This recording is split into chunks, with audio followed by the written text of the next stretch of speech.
Marcos Jr., limitado ang nalalaman ng taong bayan.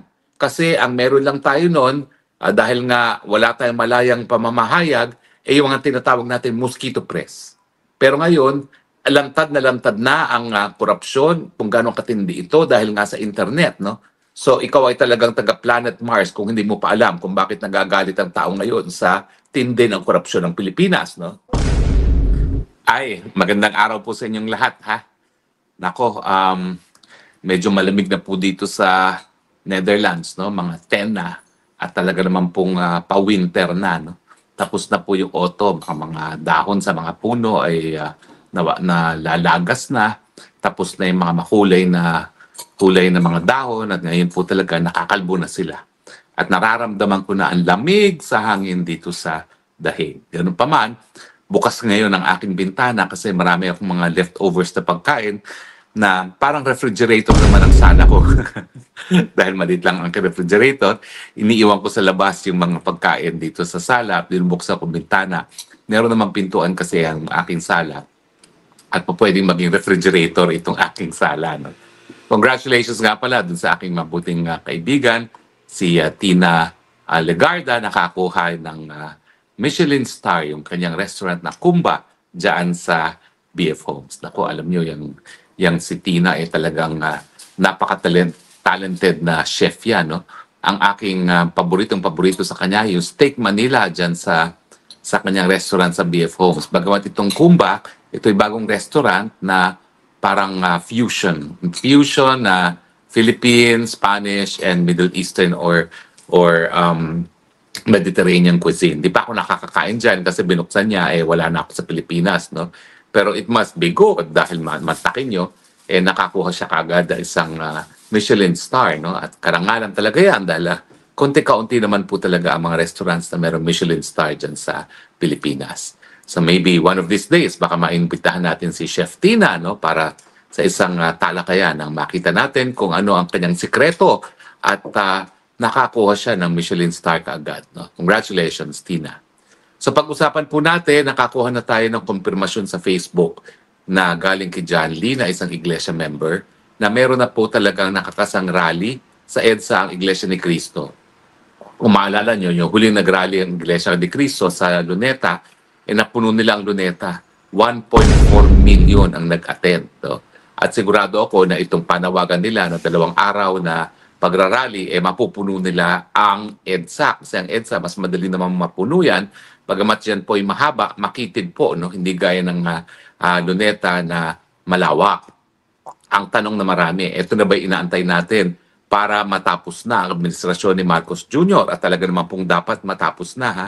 Doon sa mga nag-iisip pa kung dapat bang mawala na ang Marcos administration, maawa na po kayo sa Pilipinas. Umabot na po ng 60 ang palitan sa piso. Ibig sabihin, wala na pong kumpiyansa ang kahit sino sa piso. Bakit po? Kasi nga po, lumalabas na napakahina na ng ating ekonomiya dahil nga po sa 2 bagay, no? Sa korupsyon na lantaran at pangalawa, dun sa masamang pangrelasyon na panlabas ng Pilipinas na talagang inaaway ng Marcos administration, ang pinakamalaki at pinakaimportanteng trading partner ng buong daigdig ngayon, ang bansang China. Yan po ay ating pinagbabayaran na ngayon. At ang resulta po ng mas mahinang peso ay lahat po ng inaangkat natin para sa pang-araw-araw nating pangangailangan, pangunahin na dyan ay gasolina, ay lalo pa pong tataas ang presyo dahil nawawalan po ng balor ang piso, mas maraming piso ngayon ang kinakailangan para bayaran yung ating gastos, lalong-lalo na sa gasolina. No? At siyempre, lahat naman po kapag tumaas ang presyo ng gasolina ay tataas. Kasama na po dyan ang presyo ng pagkain dahil lahat naman po ng pagkain ay meron talagang kalagap for transportation. No? Now, bukod pa po dyan, all-time low na po ang ating stock market. We have the worst performing stock market in the world. Ibig sabihin po, yan ay nagpapatunay din na wala na rin kumpiyansa yung mga nangangalakal, yung mga nag-invest, mga nabibigay ng kapital sa Pilipinas. At hindi na natin kinukonsider na magandang investment opportunity in Pilipinas dahil we have the worst performing stock market on earth ngayon, no? At bukod pa dyan, ayan nga po, no? Kinakailangan ng baguhin ang ating mga growth targets. Binaba na po ng growth targets ng administrasyon ng ating paglago ng ating ekonomiya itong taon nito at sigurado sa mga susunod na taon ay ibababa pa rin yan. Ibig sabihin, titindi pa po ang nagaganap ngayon ng pagkagutom sa ating bansa at ngayon, isa sa 2 Pilipino ang gutom. No? So, yan po ang mga kadahilanan kung bakit talaga kinakailangan magpalitan ng gobyerno dahil hindi na natin maaantay pa ang 2028. Ulitin ko po hindi rin po pwede na mag-eleksyon tayo sa 2028 na nakaupo pa ang mga Marcos. Sigurado po ako, ang mga Marcos, dahil hawak nila mga makina na magbibilat ng boto, hindi nila pananalunin si Inday Sara kung sila pa rin ang nakaupo sa 2028. So kinakailangan po talaga matanggal ang mga Marcos ngayon na, now na, not tomorrow, not in 2028. Dahil baka nga po, wala na tayong kinabukasan na pinag-uusapan kung tatagal pa ng 2 pang taon itong Marcos na hindi talaga alam ko anong gagawin para mamuno sa ating bayan. Bagyo darating, ang sasabihin, nagkakamot ng ulo, anong gagawin natin? Nabangkarote, nababangkarote, di umano ang GSIS, nagkakamot ng ulo, hindi alam ang gagawin, no? Anong gagawin natin dyan? Nakikipag-away sa China sa panahon na pati ang Amerika nakikipagkaibigan sa China. At ang inaasahan pa rin, re-resbakan siya ng Amerika dahil kinakailangan nga ng mga Amerikano ang ating lupain para gamitin na base militar laban sa China kung ito ay lulusob sa Taiwan. Hindi naman niya nalalaman na nag-iigi na yung relasyon ng dalawa at naiiwan na tayo sa kangkungan dahil nabawalan na tayo ng balor as far as President Trump is concerned dahil habang wala ng banta na magkakaroon ng military confrontation sa panig ng Amerika at saka ng Amerika, wala na rin saysay sa kanilang Pilipinas. So, sinong tutulong sa atin? Wala po. Kaya nga po, yung mga kadahilanan na yan, unang-una yung kadahilanan na kapag hindi siya natanggal, lalong lalala ang pagkagutom ng taong bayan, ang dahilan kung bakit dapat mapalitan na si Marcos Jr. Ang tanong, ito bang rally ng iglesia sapat na beto para tanggalin si Marcos Jr.? Well, unang-una po ang panawagan po laban sa korupsyon, yan po ay magkakaroon ng pinakamalaking rally sa Atrenta. Hindi ko po alam kung mapapantayan ng ating mga kababayan yung rally ng iglesia na tinawag para sa November 16 and 17. Siguro kakayanin naman po yan. Kung 1.4 yung nag-attend ng huling INC rally, siguro naman kayang-kaya ng ating mga kababayan ngayon na mag-organize ng 2 hanggang 3 milyong mga rallyista sa iba't ibang lugar ng Metro Manila at Pilipinas, no? Kung ang pag-uusapan ay protesta nga laban sa malawakang korupsyon. So wala naman pong kaduda-duda na kaya naman po yan malabisan pa. Ang tanong, tama na ba? Nandyan na ba lahat ng mga ingredients para mapalitan si Marcos? Tingnan natin isa-isa. At ito naman ay babatay natin sa kasaysayan. Yung galit ng taong bayan, tingin ko, mas matindi pa ngayon ang galit ng taong bayan sa korupsyon kesa nung panahon na sinuka si Marcos Sr. No? Kasi nung Marcos Sr., limitado ang nalalaman ng taong bayan. Kasi ang meron lang tayo noon, dahil nga wala tayong malayang pamamahayag, yung mga tinatawag natin mosquito press. Pero ngayon, lantad na ang korupsyon, kung gano'ng katindi ito dahil nga sa internet, no? So ikaw ay talagang taga-planet Mars kung hindi mo pa alam kung bakit nagagalit ang tao ngayon sa tindi ng korupsyon ng Pilipinas, no? So tingin ko, katumbas na yan. Pangalawa, yung kahirapan ng tao. Kung maaalala nyo po, yung napatay si Ninoy Aquino, nagkaroon din ng krisis pinansyal sa Pilipinas kasi nga po na-devalue rin ang peso, nawalan din ng balor ang peso. Gaya ng nawawalan ng balor ngayon ng peso, no? Kasi gaya na aking sinabi kanina, no? Kapag nawalan ng balor ang peso, nagiging mahal lahat ng inaangkat natin at unfortunately, lahat ng kinakailangan natin sa pang-araw-araw na buhay, inaangkat pa rin natin.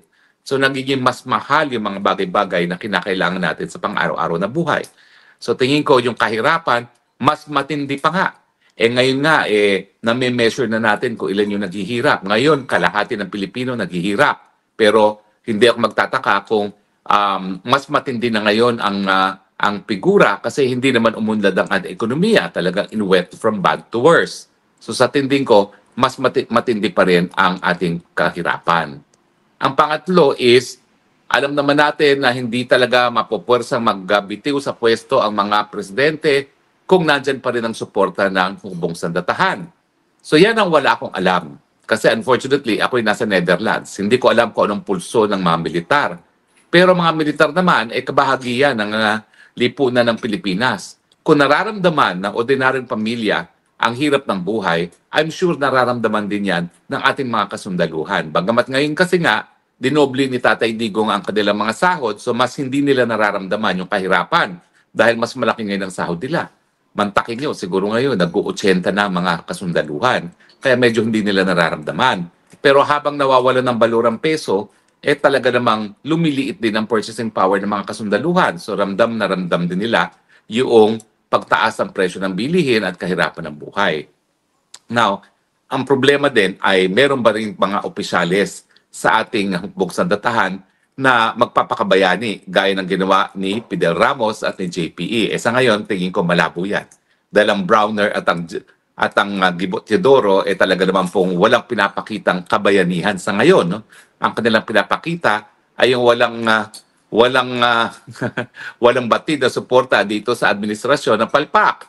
Ito nga si Gibot Teodoro, doon sa ASEAN Summit, nagmalaki pa na hindi raw niya kinausap ang kanyang counterpart na Minister of National Defense ng China dahil masasama daw ang ginagawa ng China. Hello? Lahat ng tao gusto nga makipagkaibigan na sa China, lalong-lalo na si Marcos Jr. na nagpumilit pa na kamayan si President Xi na labag sa protocol. Tapos ikaw na isang kalihim lamang ng isang presidente na nagsumikap na talagang pinagsiksikan ng sarili para batiin si President Xi. Ikaw pa magsasabing hindi mo papansin ng mga Chinese counterpart mo. Di ba mali yun? Ay nako, hindi ko maintindihan. Pero yun nga po, yan siguro ang kulang na ingredient. Kasi mukhang walang suporta ang pagpapalit ng gobyerno pagdating dito sa hepe ng Armed Forces of the Philippines, hepe ng PNP at saka ng kalihim ng National Defense. Kasi nung 2 beses na nagpalit tayo ng presidente, at least yung hepe ng police, PC, na si Fidel Ramos, at saka yung Secretary of Defense ni Marcos ay talagang bumitiw sa chain of command na mukhang hindi mangyayari sa ngayon, no?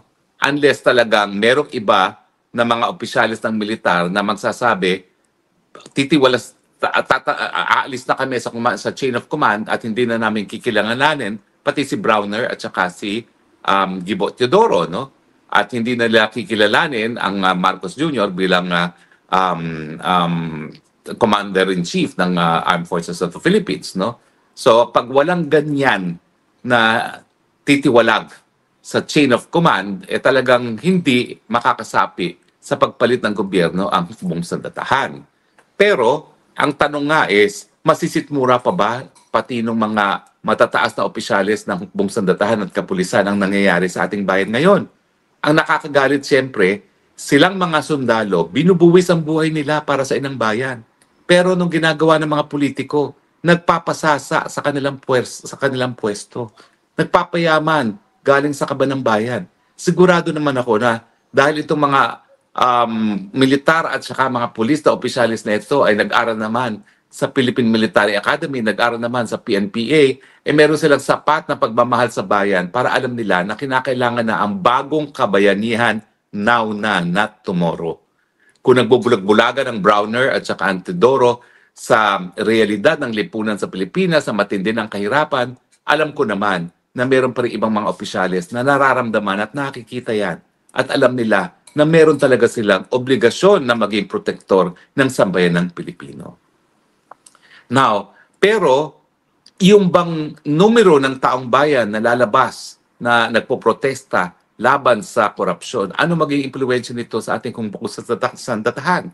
Well, siyempre, yan ang magiging basihan ng ating mga kasundaluhan at kapulisan kung dapat nga ba nilang bigyan ng proteksyon ngayon ang mamamayang Pilipino.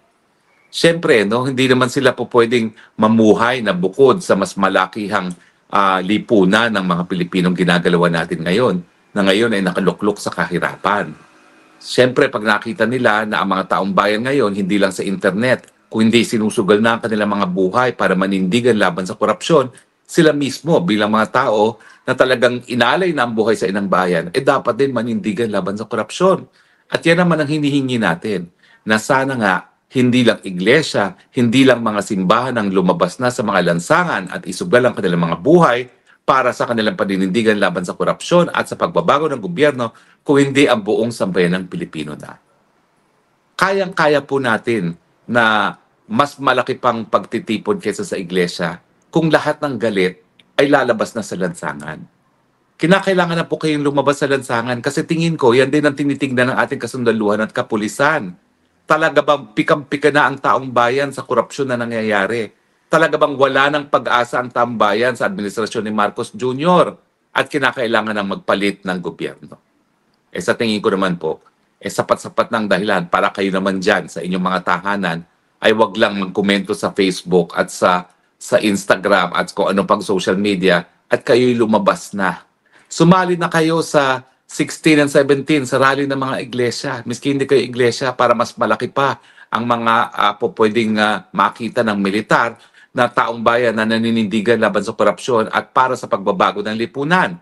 At huwag niyong kakalimutan, siyempre, kinakailangan yung grand finale, pinakamalaking rally ever sa kasaysayan ng Pilipinas. Nang sa ganun, mapilitan rin talaga itong si Marcos Jr. na mag-resign. Sa tingin ko naman, walang tao na napakakapal ng muka na masisitmura na sinusuka na siya ng buong bayan at mananatili pa rin sa pwesto. Ang akala lang niya dahil pandaming sip-sips na nakapaligid sa kanya ng mga congressman at senatong na mga kumita dahil sa mga anomalous na flood control projects, sapat-sapat pa ang kanyang suporta. Well, ipakita po natin, sinusuka na siya. Kaya kinakailangan umalis na siya, lumayas na siya sa pwesto. Yan lang po ang tanging pamamaraan para po mahinto na ang paghihirap ng bayan. Pag-usapan natin sa mga susunod na Spokes Hour, anong dapat gawin para tayo makabangon sa kahirapan? Baka naman tayo ay nagpaplano na tanggalin itong Marcos Jr. pagkatapos ay ganun pa rin ang problema. Well, unang-una, kung masusunod naman talaga yung constitutional line of succession na si Inday Sara Duterte ang uupo, tingin ko naman kakayanin yan ni Inday Sara Duterte. Bakit? Well, gaya na aking sinabi, bagamat napakatindi ng paghamon para tayo makabangon dito sa ginawang kabalastugan ni Marcos Jr., ang katotohanan, nagbibigay ng pag-asa naman itong si Inday Sara na kakayanin natin to kahit ano pang pagsubok yan. At sa tingin ko, basta nandyan yung pag-asa na kakayanin natin yan at tayo'y nagtulungan, nagkapit-bisig, lahat po ng ating mga hinaharap na pagsubok ay kaya nating bigyan ng kasagutan. Sana po kayo'y in agreement at sana nga po itong mga rally na Iglesia ni Cristo sa 16, sa 17 at iba't iba pang grupo na magkukulminate sa pinakamalaking trillion peso march laban sa korupsyon sa 30 ng Nobyembre ay magiging dahilan para mawala ng tuluyan ang administrasyon ni Marcos Jr. i.e. ang administrasyong pinagdudugdahan na bangag dahil ayaw pasinungalingan ang paratang na siya ay bangag sa pamamagitan ng hair follicle test. Magandang araw po muli sa inyong lahat. Salamat po sa inyong patuloy na pagtangkilik. Alam ko po na matagal na tayong wala sa Pilipinas, wala na tayo sa posisyon, pero nariyan pa rin po kayo. Tinatangkilik tayo at maraming salamat po sa inyong lahat. Again, I love you Philippines dahil wala na po ko ibang bansang sinilangan. Yan lang po ang bansang aking minamahal.